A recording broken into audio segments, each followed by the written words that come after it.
안녕하세요. 허벤져스입니다. 네, 반갑습니다. 이전 영상들을 통해서는 결혼을 하기 전에 얼만큼 저축을 할 수 있는지에 대해서와 그 다음에 목돈을 마련할 수 있는 방법에 대해서 한번 알아봤는데요. 오늘은 이제 본격적인 결혼 준비에 앞서서 결혼 준비에 대한 오해와 진실에 대해서 먼저 이야기를 나눠보려 합니다. 지금 바로 가시죠!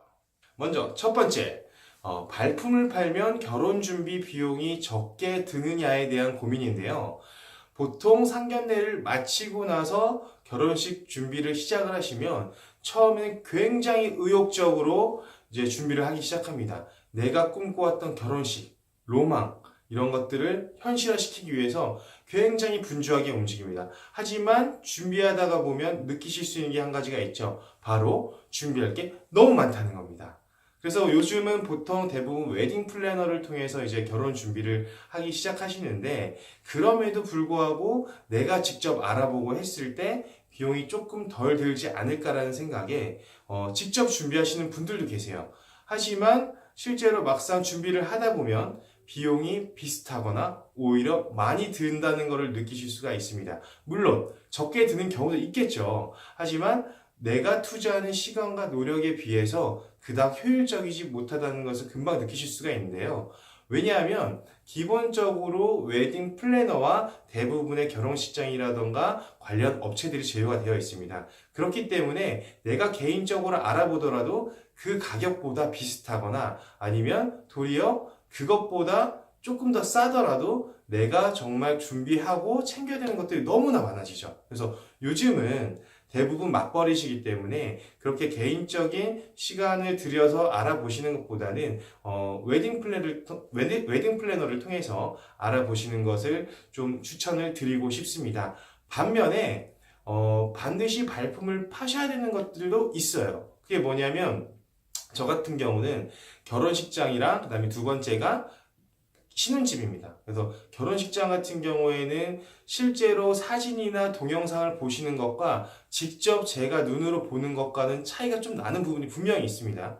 그래서 가셔서 한번 보시고 그 다음에 거의 대부분의 결혼식을 오시는 분들이 생각하시는 것 중에 가장 중요한 게 뭐냐면 뭐 이제 결혼에 대한 그런 사진 이런 것보다는 거의 대부분 음식이겠죠. 그래서 이제 음식도 한번 미리 시식을 해보시고 동선도 체크해보면서 미리 결혼식장은 꼭 한 번 정도는 가보시는 게 도움이 되시고요. 그 다음에 신혼집 같은 경우에는 최소한 여러분들이 몇 개월에서 몇 년까지 살 수 있는 주거 공간입니다. 그래서 발품을 파셔야 되는 이유 중에 하나는 직접 그 동네에 가보셔서 주변에 편의시설이 뭐가 있는지, 그 다음에 주변 환경이 어떤지, 교통은 또 어떻게 되어 있는지를 좀 직접 가서 느껴보시고 최종 결정을 내리시는 게 가장 큰 도움이 되지 않을까 싶습니다. 자, 이어서 결혼에 대한 오해와 진실 두 번째. 가격이 비쌀수록 좋은 걸까요에 대한 고민입니다. 사실 가격이 오르면 오를수록 퀄리티가 높아지는 것은 부정할 수 없는 사실입니다. 근데 결혼을 준비하시다가 보면 금방 아실 수 있지만 굉장히 준비해야 될 항목들이 너무너무 많습니다. 이게 결혼식장에 이제 장식부터 시작해서 드레스, 기타 등등 신경 쓰고 준비해야 될 것들이 다 옵션으로 구성이 되어 있기 때문에 이런 것들을 하나하나 추가하시고 그다음에 넣으시다 보면 내가 생각했던 거 예산에 비해서 훨씬 더 초과된 금액을 보실 수 있으시죠. 그렇기 때문에 이런 것들에 대해서는 먼저 여러분들께서 정해져 있는 예산을 어느 정도로 사용하실지 정하시는 게 가장 중요하고요.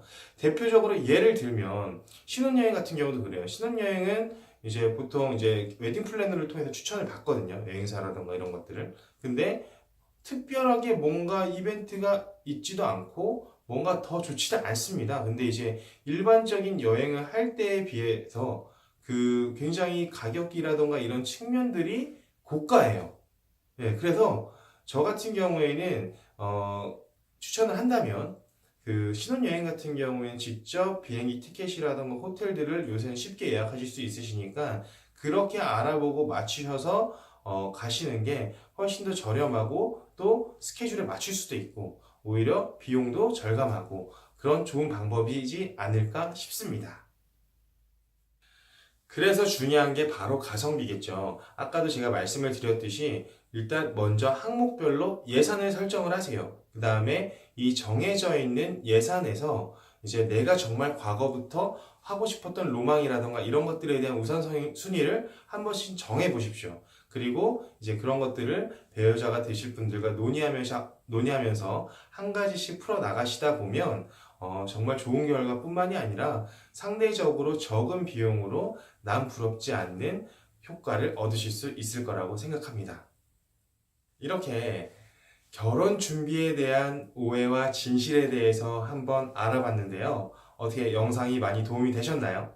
네, 다음 영상에는 결혼식 준비까지 과연 얼만큼 비용이 드는지에 대해서 낱낱이 파헤쳐 보도록 하겠습니다.